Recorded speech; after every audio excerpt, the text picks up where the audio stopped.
Saya sih lebih kepada ini rasa ketidakpercayaan Mas Menteri Oke gitu ya malah. kepada pendidikan di Indonesia.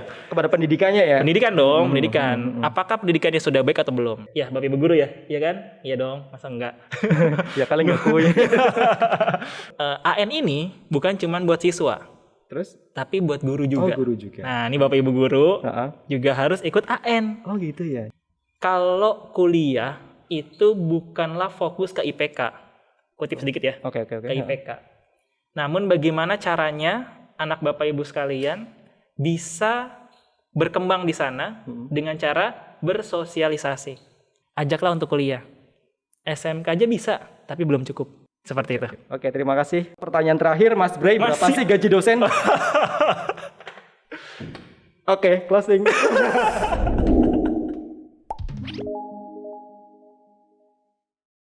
Kita masih membahas sedikit tentang ini ya, tentang siswa itu ya. Ini belum masuk ke mahasiswa nih, masih di zaman kecil dulu nih. Oh iya, saya harus ingat-ingat waktu saya kecil ya. Ada berita ujian nasional itu akan digantikan menjadi AN kalau nggak salah ya, oleh Kementerian Pendidikan dan Kebudayaan. Asesmen nasional. Iya betul. Oke, betul. iya. 2021 itu kan. Sekarang dong. Iya betul. Nah itu kabarnya seperti itu beritanya kemarin. Nah di dalam AN nanti asesmen nasional itu kan ada beberapa kategori katanya ya. Betul. Ada yang AKM kalau nggak salah, terus ada apa lagi itu. Nah menurut pandangan dari seorang Mas Bray gitu ya, sebagai kan masuk juga lah pengajar itu ya. Iya, dari segi pengajar lah ya. Untuk AKM gitu ya atau yang AN sekarang itu bisa nggak sih diterapkan di Indonesia sebenarnya? Oke, menarik nih. Kita lompatnya ke AN lagi. Iya langsung ya. Asesmen nasional. Iya. Ini untuk para guru-guru ya. Kata Pak Mas Menteri, Iya, Mas betul. Menteri, Mas Menteri itu menargetkan katanya bulan April, Mas. Mundur ke Juli, ke Agustus. Oh Agustus. Saya nggak tahu nih, mungkin ada yang udah diterapkan atau belum. Iya. Apakah di negara di bagian daerah mana yang sudah diterapkan, sudah berlangsung? Pada dasarnya kan asesmen nasional ini menurut saya pribadi ya, atas dasar Pak Menteri, itu untuk feedback, Mas. Feedback bagi sekolah secara keseluruhan. Bukan istilah kata tuh sebagai penentu hasil kelulusan. Memang kayaknya heboh gitu ya. UN digantikan AN. Enggak, sebenarnya sih enggak sih. Oh enggak. Saya bilang sih itu enggak. Oh, enggak. Ya UN ya UN, AN ya AN.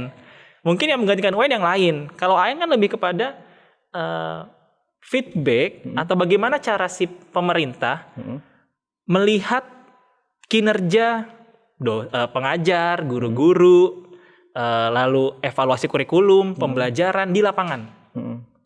Ini kan maunya Mas Nadiem. Mas Menteri. Mas Menteri. Beliau mau melihat seberapa jauh, seberapa baik pendidikan di Indonesia dengan cara adanya AN. AN itu. Jadi kalau dibilang UN menggantikan AN, ya enggak juga. Tetap berarti masih ada gitu ya sebenarnya ya. Cuma Iya. beda istilah doang kali ya. Enggak beda istilah. beda istilah. Memang AN ya asesmen nasional. Oh, udah sendiri lagi. Iya, udah masing-masing gitu, udah masing-masing jalannya. Nah, kalau saya melihat tadi kan Mas Koko bilang ada 3 untuk AN. Ya betul, ada apa tadi itu? Asesmen kompetensi minimum, Iya betul. AKM. Lalu ada survei survei karakter dan survei lingkungan belajar.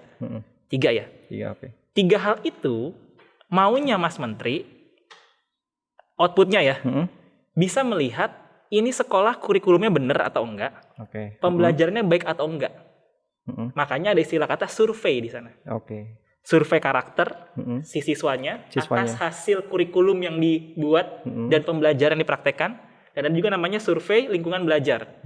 Gimana suasana di sekolahnya?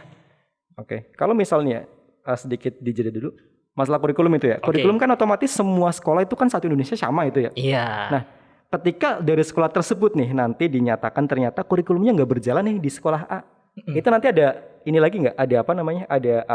Evaluasi. Evaluasi. Tapi akan bakal menyeluruh semuanya atau cuma khusus di wilayah tertentu saja nanti? Nah, ini kalau saya nggak salah nonton ya, Mas Menteri itu bilangnya ini akan menjadi evaluasi, evaluasi kurikulum yang diterapkan saat ini dengan yang diimplementasikan. Ya kan pemerintah bikin kurikulum, ya mata kuliah kan yang bikin siapa? Pembelajarannya siapa yang bikin? Seperti itu. Ya kalau misalnya diterapkan kurikulum yang ini, ya mungkin omongannya kan bisa beda. Tadi kita ngomongin tentang definisi menenangkan. di kurikulumnya ngomongnya menenangkan nih, tapi guru jabarinnya apa ke siswa? Ngayem. Ngayem di sana ngomongnya apa? Kan bisa beda. Nah, pembelajaran juga sama. Pembelajaran berarti kan output dari kurikulum tadi. Udah ada kurikulumnya, apa yang dibikin oleh pemerintah saat ini, mata pelajarannya sudah jelas. Nah, saat pembelajaran gimana nih? Apakah diskusi? Apakah kelompok? Nah, saat diskusi kan ada nggak mungkin cuma diskusi, pasti ada temanya, ada omongannya, ada perakatannya di sana. Nah, apakah guru-guru semua bisa sama menerapkannya? Makanya saya sih lebih kepada ini rasa ketidakpercayaan Mas Menteri Oke gitu ya malah. kepada pendidikan di Indonesia. Kepada pendidikannya ya. Pendidikan dong, pendidikan. Apakah pendidikannya sudah baik atau belum? Sistemnya lebih ke sistemnya berarti gitu ya. Kurikulum, pembelajaran sama siswanya. Siswanya. Siswanya. Nah, kalau dikatakan menggantikan UN, ya mungkin ya saya bilang mungkin. Kenapa? Karena ada bagian istilah kata tuh yang tadi AKM tadi, assessment kompetensi minimum. Ini kan cuma 2 yang dilihat, Mas. Apa aja itu? Literasi sama numerasi. Okay. Ya, Bapak Ibu guru ya, iya kan? Iya dong, masa enggak? Ya kali nggak kuy. Numerasi sama literasi. Kenapa cuma 2 itu doang? Ya karena kan sebagai standar menurut para petinggi ya kita menurut pemerintah. Numerasi dan literasi ini sebagai standar seseorang bisa terjun di kehidupan nyata. Gitu Mas. Kita ngomong kehidupan nyata nih Mas. Tadi kalau misalnya Mas Kuku bilang ada yang IPK-nya ada yang sekolahnya biasa-biasa aja tapi di kehidupan nyata jadi luar biasa. Iya, gitu ya. atau kebalikannya. Iya. Nah, di sini ada yang namanya tadi literasi sama numerasi, assessment. Jadi apa yang sudah dia pelajari di sekolah si siswa ini di assessment lah atau diujikan tentang 2 hal tadi. Bagaimana cara dia membaca, menelaah, mengolah, menganalisa, dan literasi. Dan numerasi. Menghitung segala macam. Berarti kalau misal ini nih, kalau misal UN kan dia lebih menitik beratkan ke arah nilai itu ya. Iya. Dalam artian UN nilai matematika lah, bahasa Indonesia lah, terus inilah. Tapi itu kalau misal di AN itu ya, yang terbarunya itu nanti tetap dipakai atau enggak? Masuknya ke kategori yang numerasi berarti atau beda lagi? Beda Mas. Beda lagi udah beda lagi. Jadi konsepnya dulu, AN ini konsepnya untuk evaluasi pembelajaran. Bukan supaya nih kamu kalau mau lulus dari sekolah harus AN-nya bagus, enggak gitu. Nah, kan orang-orang pada pahamnya kayak gitu. Nah, ini nih yang salah kaprah nih. Saya kayak Mas Menteri jadi ya. Ya mungkin adiknya kali. Enggak gitu loh. Jadi ya AN itu ya untuk karena gini Mas tahu enggak sih kalau AN itu enggak semua siswa mengerjakan. Oke gitu. Nah, di SD, standar SD ya, SD, MI, itu satu sekolah cuman 30 orang. 30 orang doang? Yang ngerjain ya. Misalnya satu sekolah ada 100, ya cuma 30 orang doang. 30 siswa? Iya, siswa. Itu sampel itu atau pilihan? Sampel. Yang dipilih oleh Kemendikbud. Oh, langsung dari Kemendikbud itu. Jadi kita nggak bisa, saya dipilih nggak ya gitu loh. Jadi kayak deg-degan gitu kan. Jadi nggak semuanya bisa. Jadi AN ini hanya sebagai salah satu alat yang digunakan oleh Kemendikbud untuk melihat evaluasi kinerja dari pendidikan kita, kurikulumnya, pembelajarannya, siswanya.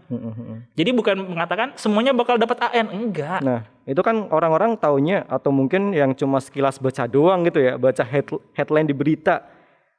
Ujian nasional akan digantikan dengan AN menurut Kemendikbud, itu kan langsung wah protes nih ini itu kan. Iya betul. Jadi emang beda itu, emang udah konsepnya udah beda itu ya. Udah beda konsepnya. Jadi istilahnya lebih buat monitoring dan evaluasi gitu. Evaluasi. Jadi dan Mas Menteri pun saat launching program itu dia mengatakan bahwa tidak perlu ada persiapan.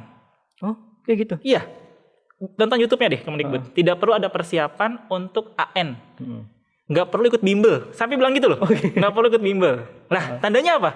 Ini adalah sesuatu yang biasa aja. Bukan seperti UN yang kita tuh harus bimbel, ya kan, gitu harus punya standar segala macam dan tidak menjadi patokan atau ukuran kamu akan lulus dari sekolah itu atau enggak. Itu yang penting. Jadi kalau Bapak Ibu guru yang mau menerapkan AN, bukan mau ya, memang akan ada tuh AN. Ya jangan nakut-nakuti siswanya, harus bagus segala macam. Karena nggak semua siswa Bapak Ibu guru ikut AN. Kalau di SMA itu hanya 45 orang. Ini info yang saya dapat ya. Kalau salah mohon kolom komentar, hujat saya. Ayo hujat saya. Nanya sama dosen, sini sama guru. Mudah-mudahan nanti Mas Menteri bisa datang ke podcast ini ya. Amin. Iya, Semoga untuk nanti mengklarifikasi ya. Iya. Tag langsung ke Mas Menteri nanti deh. Jangan cari saya, langsung aja cari Mas Kuku yang nanya. Jadi tadi Mas gitu Mas, kalau misalkan para guru-guru nakut-nakutin siswanya untuk belajar lebih keras lagi, nggak usah lah. Karena ini hanya sebagai evaluasi si siswa atas pembelajaran di pendidikannya masing-masing, sekolah masing-masing. Dan Mas Kuku, yang dipilih itu kalau di kelas SMA itu hanya yang kelas 11 ya? 11. Kelas 11. 11. Kelas 11 yang ikut Kelas AN. Dari 3 tingkatan SMA cuma Kelas 11. Kalau SMP berarti yang di tengah apa tuh? Ya, 8 ya? 8. Kelas 8. Kalau di SD kelas 5. Oh, kelas 5. Kelas 5, kelas 8, kelas 11. Oh, itu sebagai bahan nanti evaluasi Mas Menteri itu ya? Betul. Kenapa mereka yang dipilih? Karena setelah Mas Menteri dapat outputnya, kan dibenahi dong. Betul. Anak-anak yang ikut asesmen tadi kan naik tuh level. Jadi kelas 12, jadi kelas 9, jadi kelas 6. Mereka masih bisa merasakan efeknya. Oke. Kurikulumnya berbeda mungkin, atau pembelajarannya beda mungkin. Berarti kenapa harus anak-anak yang tadi kelas di tengah kan ya, yang kelas 5, kelas 8 dan kelas 11 ya, agar mereka bisa merasakan atas hasil atas hasil yang mereka kerjakan, evaluasi dari AN tadi. Sehingga saat mereka di tingkatan akhir nanti, mereka sudah mulai merasakan kurikulum yang baru mungkin. Siapa tahu nanti Mas Menteri mau ada penggantian kurikulum atas hasil pembelajaran tadi, atas hasil AN tadi, atau enggak. Nah pertanyaan tadi Mas Kuku adalah, bisa nggak diterapkan di Indonesia? Gini ya, AN ini kan menggunakan sistem komputerisasi. Teknologi nih sekarang nih kita ngomonginnya. Oke. Nah, coba sekarang saya tanya ke Mas Kuku, bagaimana pemerataan teknologi di Indonesia? Dari Sabang sampai Merauke. Belum merata yang jelas. Sekarang opsinya Mas Menteri bilang gini, pemerintah akan memberikan hibah ke sekolah. Kalau yang di sekolahnya nggak ada komputer, jaringan internet, dan teman-temannya. Tapi seberapa banyak uang yang kita punya untuk mencukupkan sekolah tersebut? Untuk memeratakan juga itu ya. Ada berapa jumlah SD? Searching ya. Ada berapa jumlah SMP? Boleh komentar di bawah nanti. Tolong bantu kami lah. Ada berapa jumlah SMA? Tadi jumlah dosen, sekarang jumlah SMA. Ini kuis ya. Gitu maksudku. Jadi kalau misalkan dibilang bisa nggak diterapkan, ya kita kembalikan ke masing-masing sekolah. Kalau misalkan di sekolah yang sudah punya perangkat, yang tadi komputer segala macam, ya silakan jalankan. Karena ini fine-fine aja, tidak akan mengganggu kehidupan siapapun. Intinya seperti itu. Malah baik untuk evaluasi. Evaluasi sekolah, evaluasi kepala sekolahnya, evaluasi gurunya, evaluasi pendidikannya. Jadi lebih baik lagi. Bisa nggak diterapkan? Bisa, asal semua ada teknologinya. Asal sarprasnya ada. Berarti bisa, tapi ada tapinya ya? Iya dong. Oke. Sarprasnya ada. Kalau sarprasnya nggak ada gimana? Nah, lucunya tuh ada. Saya kayaknya mengutip di beberapa media. Oke. Gini, opsinya gini. Gimana sekolah bisa dapat sarana tadi? Hibah pemerintah. Atau numpang di sekolah yang ada. Gitu ya. Karena memang tadi untuk target yang AN itu nggak semuanya itu ya. Iya. Tadi kan cuma kelas 5 doang, terus kelas 8 gitu kan. Dan kelas 11. Numpang gitu Kak. Numpang dulu. Jadi kalau sekolah SD ini nggak ada nih, tapi SD yang depan swasta elit ada gitu kan. Ya dia numpang di situ. Tapi saya ngerasain loh, dulu waktu SD itu numpang kayak gitu loh. Waktu ujian. Jadi iya. Jadi karena satu desa itu ada 2 SD, SD 1, SD 2. Terus SD 1 tuh dipindah ke SD 2 gitu. Ya berarti kan sudah biasa kalau begitu ya. Nah yang ketiga ini opsinya. Menggunakan laptop di rumah. Oh di rumah. Laptop orang tua. Maksudnya minjem. Minjem punya orang tua atau punya saudaranya dibawa ke sekolah Mas. Bukan yang ngerjain di rumah ya. Dibawa ke sekolah. Kirain tadi mikirnya udah di rumah nih. Wah dari rumah ternyata. Sekarang logikanya gini ya. Logikanya nih. Ini sekolah nggak punya sarana prasarana peralatan. Yang masuk di sekolah itu kira-kira anaknya ekonominya gimana? Apakah dia menengah ke atas mau masuk ke sekolah yang seperti itu atau menengah ke bawah? Kalau menengah ke atas biasanya kan mau nyari sekolah yang serba lengkap. Iya dong. Nah sekarang kalau misalnya yang sekolah di sekolah tersebut menengah ke bawah, otomatis yang nggak punya laptop, ya gimana caranya? Biar bisa minjem laptop sama orang tuanya. Uang orang tuanya juga susah.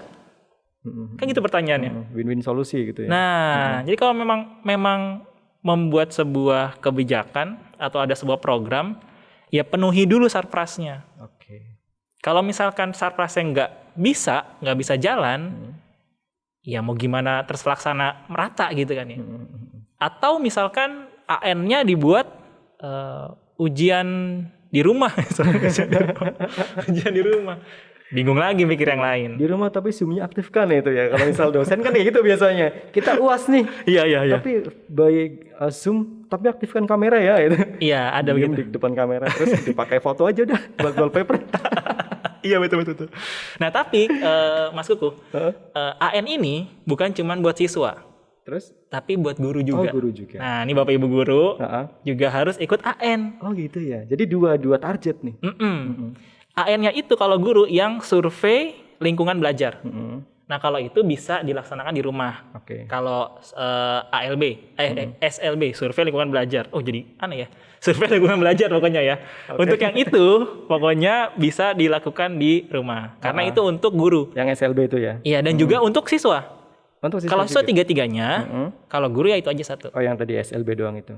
Betul. Dan itu semua guru. Merata Bukan ya? random. Iya, semua guru. Semua guru itu ya. Karena semua guru kan yang ikut terlibat dalam pembelajaran. Semua guru mengajar. Jadi semuanya. Dan bandingannya juga kan sedikit ya, guru dengan siswa. Banyak siswanya pasti dong. Jelas kayak dosen sama mahasiswa aja 1 banding sekian ratus Iya. atau sekian juta apa? Iya. Ratus gitu Ratus lah ya. Ratus tapi ribu itu ya. Banyak juga. Gitu Mas. Jadi kalau misalnya bahas tentang AN tadi, ya menarik sih. Saya sih lebih ke, yuk terapin yuk. Yang seperti itu. Buat apa? Buat evaluasi kita. Guru ya. Mungkin nanti dosen juga kan ada seperti itu. Iya, baru mau nanya nih.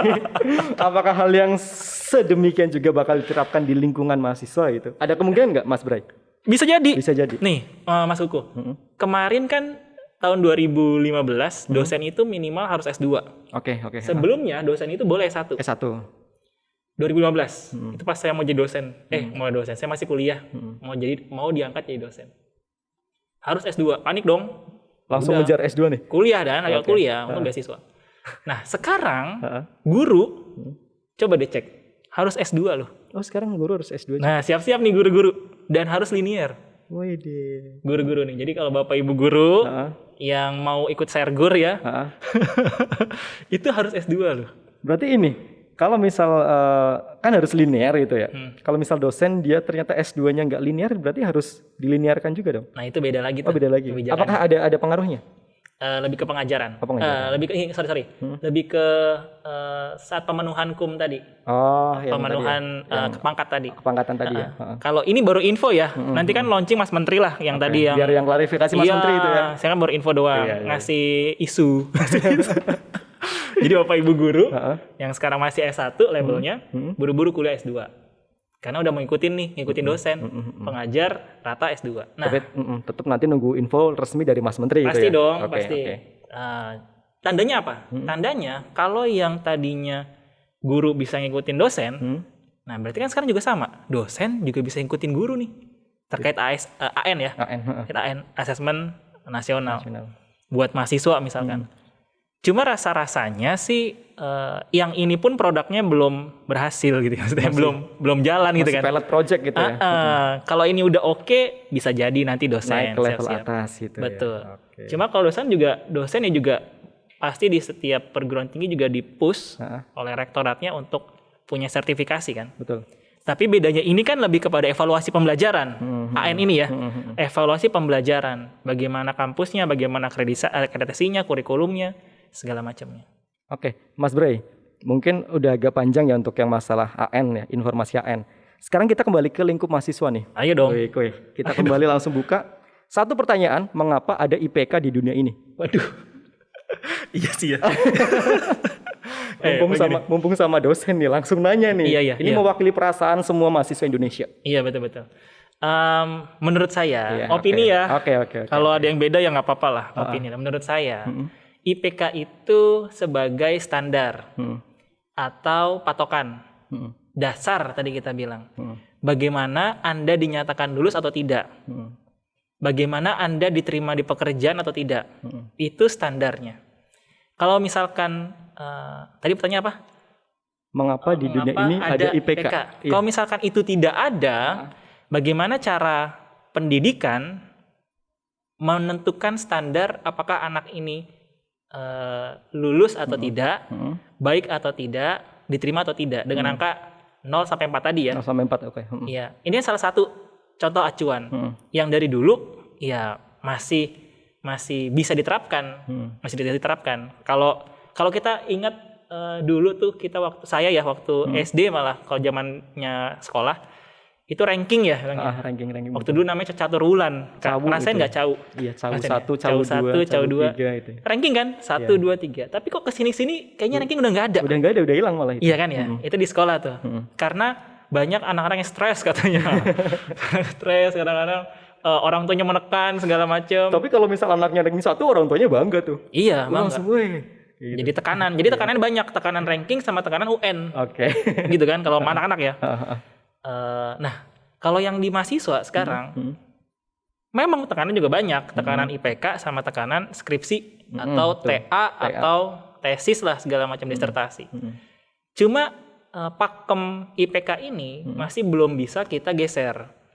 Harapannya ada indikator lain yang bisa menentukan bahwa ini anak kompeten, ini anak bisa atau tidak, ini anak nilainya berapa, harapannya. Namun selama kesepakatan itu masih ada di Indonesia, dari kementerian pun masih nggak ada masalah nih, baik-baik aja, aman lah ya, aman ya, terusin aja gitu kan masalahnya. Kapan berhentinya itu? Ya sampai ada sesuatu yang viral gara-gara IPK gara-gara IPK segala macam. Tapi ini biasa-biasa aja, dan itu pun grade kan kita bilang ya, grade ya, kita grade. Bukan berarti menjadi indikator sih kalau saya bilang ya Mas Koko. Hanya standar. Wajar-wajar saja kan kalau bilang standar. Tapi kalau misal menurut Mas Bray itu ya sebagai dosen, ya perwakilan dosen tadi ya, perwakilan dosen milenial. PDM itu ya. Sebagai perwakilan dosen milenial, akurat nggak sih IPK dalam menilai mahasiswa? Nih, kalau dari akademik, akurat dong. Akademik ya, akademik. Kan ada akademik, ada non-akademik. Kalau dari akademik, saya katakan akurat. Mengapa? Karena nilai itu muncul atas hasil inputan. Kita input, kita menjawab A, hasilnya B gitu ya. Proses output. Kan kalau IPK itu dapat dari nilai tugas, nilai UTS sama UAS. Atau mungkin ada tambahan nilai absen, misalkan. 4 hal itu. Itu untuk akademis masuk, bisa menilai bahwa akademisnya sekian. Namun IPK tidak bisa menjadi patokan non akademik. Atau lebih kepada soft skill, nggak bisa. Makanya kalau di kampus itu ada yang namanya SKPI, ya, surat keterangan pendamping ijazah. Itu untuk menilai non akademiknya. Maka berbanding tuh antara IPK tadi, ijazah dengan SKPI. Akademiknya ada, non akademiknya pun ada. Jadi beriringan itu ya Mas. Beriringan. Kalau dikatakan tadi ya betul bisa, tapi akademiknya menilai orang kan ya. Pinter ya udah pinter, hanya sebatas pinter. Banyak kan orang pinter tapi korupsi. Banyak kan orang pinter tapi kan ya. Banyak orang pinter tapi ya banyak lah. Yang mau ditanya apa gitu kan? Yang mau dicari apa? Pinter ya pinter, emang dia pinter.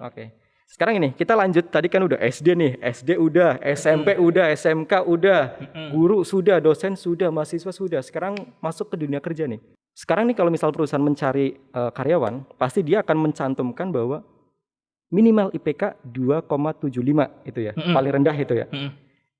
Saya pernah membaca dari sebuah artikel tuh, katanya semalas-malasnya orang ketika dia masuk kuliah segala macam, pasti bakal mencapai IPK sekian. Jadi dari perusahaan itu pengen menyeleksi orang-orang yang males itu nggak masuk ke perusahaannya. Itu benar nggak sih kayak gitu? Setuju. Oh benar ya? Tepat. Saya punya banyak teman di HRD ya.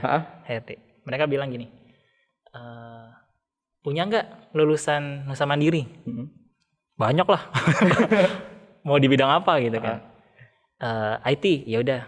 Tapi yang IPK-nya, gitu loh. Tapi yang IPK-nya 3 ya. Kenapa 3? Kan lu swasta.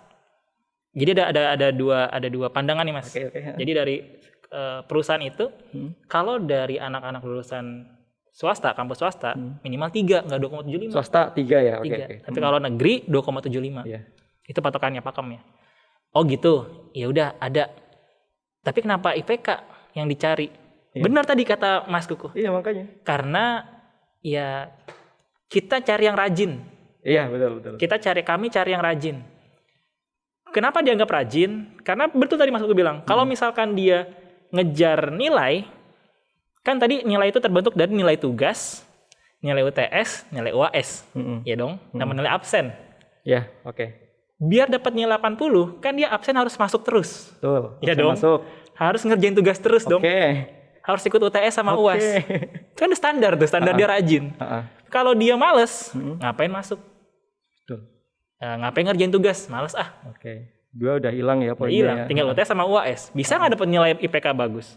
Contoh seperti itu. Iya. Jadi kalau dikatakan untuk menyeleksi orang-orang malas, itu betul.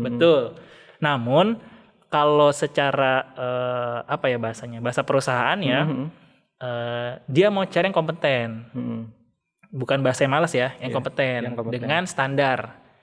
Standar di Indonesia ya tadi, kalau dari swasta 3 IPK-nya, dari negeri 2,75 itu ya. Seperti itu. Jadi saya setuju sih sama Mas Kuku tadi bilang. Emang latar belakangnya emang kayak gitu alasannya ya. Nah, sekarang gini Mas Bray, ini sebagai pandangan dari seorang dosen gitu ya, yang otomatis seorang dosen pasti dulu kan kuliah gitu kan. Saat ini ya, untuk kondisi saat ini tuh pasti ada mahasiswa nih. Mahasiswa tipikalnya 2. 1, dia tuh benar-benar yang kuliah itu seperti halnya SD, SMP, SMA, dia rajin banget. Dia ngerjain segala macam jurnal itu ya. Bahkan dia sampai lebih nih. Ketika dosen meminta bikin tugas rangkuman 1 halaman, ada yang tipikal mahasiswa tuh bikin sampai 3 halaman. Jadi dia melebihkan apa yang diinstruksikan dosen itu ya. Tipikal 1. Iya. Tipikal 2, dia masa bodoh. Yang penting ada tugas ya udah dikerjain. Ada waktu senggang saya naik ke gunung. Ada waktu senggang saya main ke pantai. Ada waktu senggang saya main band itu kan. Iya. Nah, menurut pandangan dari Mas Bray nih ya, dari segi positif dan juga negatifnya dari dua-duanya itu bagus nggak sih? 2 orang tadi ada yang bekerja, ada yang kuliah karena memang dia cerdas, ada yang karena dia niat. Gitu kan. Nah kalau dia cerdas, berarti dia akan mengerjakan sesuatu yang dianggapnya penting. Ini cerdas ya. Tapi kalau dia niat, dia akan melebihkan banyak hal. Karena emang udah niat nih. Betul, untuk mendapatkan yang terbaik. Gitu kan ya. Saat kita sudah niat puasa, pasti kita puasa. Ya dong niat nih, pasti kita puasa nih. Zuhur, ajan, nanggunglah asar. Asar, ajan, nanggunglah maghrib. Maghrib, buka. Niat. Tapi kalau misalkan kita balikan lagi ke tadi baik buruknya, yang saat ini ya, zaman sekarang ya. Untuk kondisi saat ini. Ya. Sebaiknya jadilah mahasiswa yang cerdas. Niat boleh, tapi jangan terlalu berlebihan. Melebihkan tugas, melebihkan tugas ya tadi, melebihkan jawaban tugas, hanya membuat dosen pusing. Oh gitu ya. Bukan malah ini, malah bukan bangga. Seneng terus jadi bangga terus ada suatu nilai plusnya itu enggak? Oh, enggak ya. Saya pribadi lebih menyukai mahasiswa saya yang saya tanya apa dijawab apa. Bukan saya nanya apa dia panjang gitu ya, lebih-lebihkan segala macam. Bikin paper tentang SDM di perusahaan ini. Bahas aja aspeknya tentang penggajiannya. Saya minta itu. Yang dikasih penggajian. Yang dikasih apa? Rekrutmen. Penggajian ada. Arsip dimasukin. Kan nggak pas. Bagus? Iya, bagus. Emang tebel gitu kan. Tapi kan nggak pas. Kadang sesuatu yang berlebihan kan nggak baik. Ibaratnya kayak makan itu ya. Kalau makan kita berlebihan nggak enak di perut. Nggak enak, sakit pasti. Iya, enak yang pas gitu ya. Betul. Kalau kurang nambah lagi. Nah, jadi kalau misalnya dibilang mana yang baik, saya sih kalau dosen ya lebih senang sama anak-anak yang cerdas. Yang cerdas itu ya. Saat dia mengerjakan sesuatu, porsinya segitu, saat dia punya waktu senggang untuk dia naik gunung kayak segala macam, silakan. Itu kan positifnya dia. Nah, saya sedikit nih, Mas Kuku, sampaikan ke teman-teman mahasiswa atau bapak ibu guru yang punya anak saat ini sedang kuliah, gitu kan ya. Kalau kuliah itu bukanlah fokus ke IPK, kutip sedikit ya, ke IPK. Namun bagaimana caranya anak bapak ibu sekalian bisa berkembang di sana dengan cara bersosialisasi. Ini yang kadang tuh dilupain Mas Kuku. Mereka hanya fokus, maaf ya Bapak Ibu, orang tua. Berapa IPK-nya Mas? Iya, masih ada juga yang kayak Berapa IPK-nya? Sebenarnya kalau kamu mau jadi karyawan, penting IPK Mas. Oke. Iya boleh lah jadi karyawan kan, karena standar 3 gitu kan. Tapi kalau mau jadi pengusaha, entrepreneur, Udah nggak kepake. nggak kepake. Zaman sekarang nih, YouTuber, nggak kepake. Tapi mungkin yang kepake attitude-nya kali ya. Attitude-nya, makanya saya bilang sosialisasi. Saat kita punya sosialisasi, punya komunitas, punya rekan, itu yang bisa menyelamatkan kita di kehidupan nanti. Kehidupan saat ini ya, atau kehidupan nanti lah istilah kata. Jangan sampai kita hanya fokus ke IPK. Kalau kamu mau jadi PNS, misalkan ASN, ya IPK penting dong, kan ada syaratnya tuh. Oke. Tetap aja pasti ASN juga butuh orang yang bersosialisasi. Nggak mungkin lah di ASN dia cuman fokus sama ngerjain pelayanan doang. Kan enggak, pasti ada sosialisasi di sana. Nah jadi kalau Bapak Ibu nanya ke anak-anaknya, udah punya teman berapa? Gitu dong. Oh, jadi Ikut komunitas mana? beda itu ya sekarang model pertanyaan. Jangan lagi Mas gimana kuliahnya gitu. Itu gimana kuliah itu pusing ya jawabnya apa anak-anak. Saya udah pusing ditambah pusing. Gimana kuliahnya? Ya nggak gitu lah. Tanya aja to the point. Punya teman berapa? Udah masuk grup WhatsApp apa aja? Jadi orang tua juga harus milenial gitu kan. Nah saya pun juga sama ke anak-anak didik saya. Ya mata kuliah saya harus dapat A ya. Saya maunya begitu. Ya belajar. Tapi kalau Mas Kuku boleh saya share sedikit, cara belajar saya pun ke anak-anak ini, tadi yang 4 hal tadi.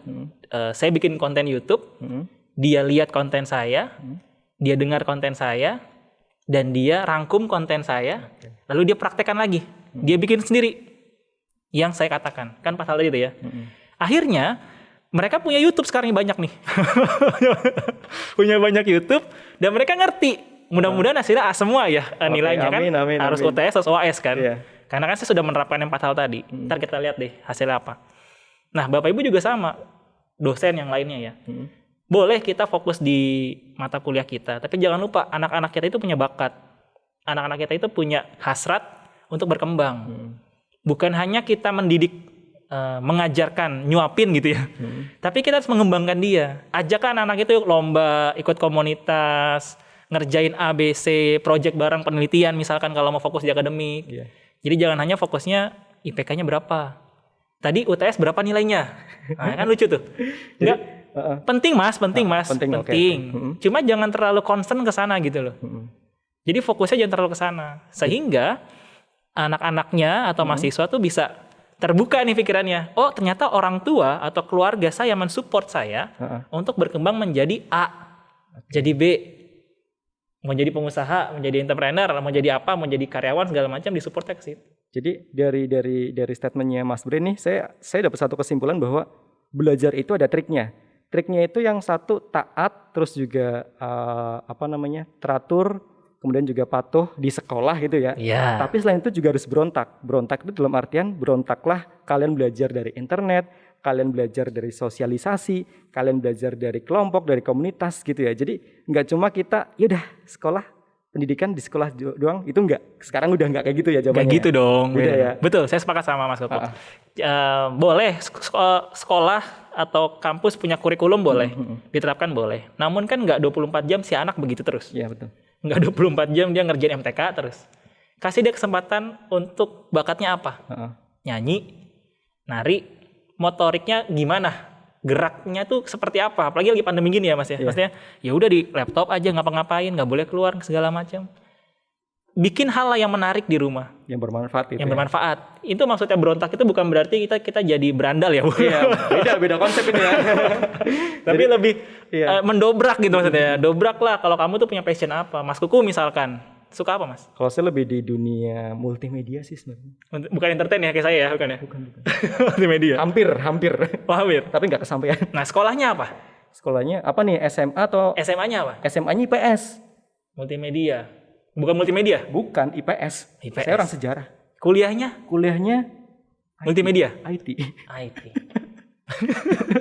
Tapi saya menekuninya multimedia. Nah, sama dunia iklan malah. Nah, ini orang tuanya Kuku nih atau saudaranya Kuku, biarkan dia berkembang seperti ini. Karena dapat banyak kan jadinya. Iya, jadi ya itu makanya prinsipnya saya itu walaupun saya salah jurusan, tapi saya tetap dapat 2 poin. 1 nilainya dapat, kedua skillnya dapet ya gitu loh. Betul. Jadi mengembangkan dua gitu. Sepakat itu ya. Sepakat lah, harus begitu. Bapak Ibu, guru-guru yang nonton nih, jangan Oke. dimarahin. Mas Bray, terakhir nih. Masih ada lagi? Closing statement Oh, dari Mas Bray. Oke, jadi Aduh, oke deh. Jadi sebagai tadi PDM itu ya, perwakilan dosen milenial itu ya. Iya, partai baru nih. Karena kita memang untuk P2KPTK 2 itu kebanyakan memang dari lingkungan guru pertama. Jadi guru yang mengikuti kompetensi segala macam.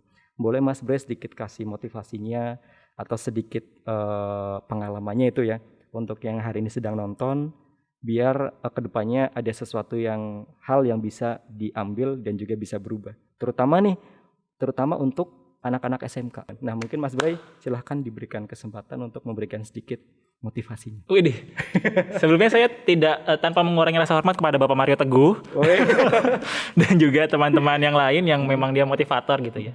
Namun gini Mas Kuku, dari pembahasan kita tadi tentang dunia pendidikan, terutama ini pesannya buat SMK ya. Iya betul SMK. Oh ya SMA juga boleh denger lah. Ya SMA SMK.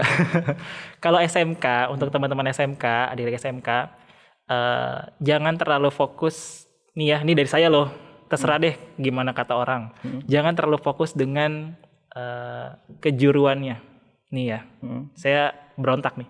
Jangan terlalu fokus dengan kejuruannya, lulus SMK kerja, janganlah. Jangan terlalu sekolot itu.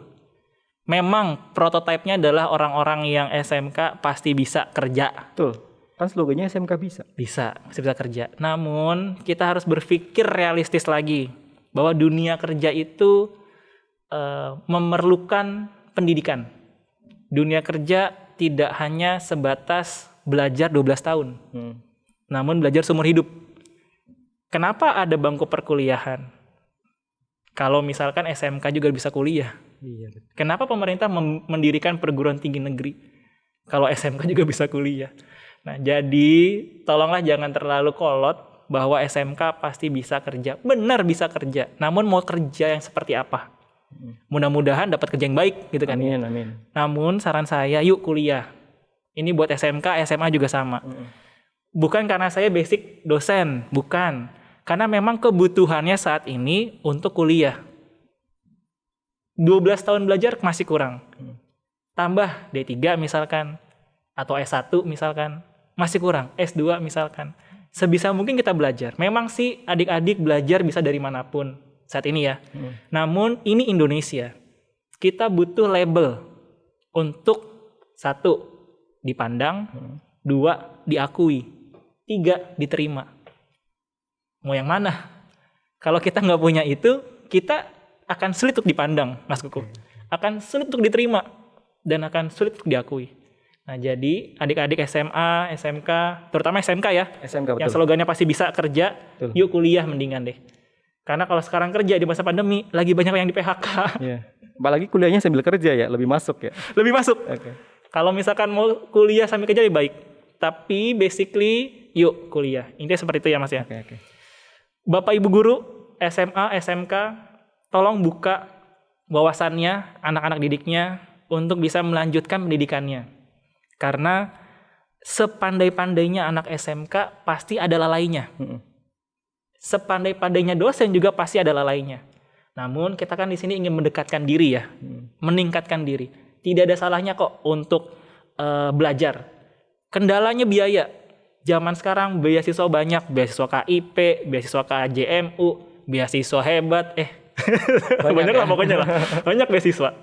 Itu bisa didapatkan. Semua kampus sekarang berlomba-lomba ngasih beasiswa Mas Kuku. Oh kayak gitu malah ya? Termasuk Nusa Mandiri.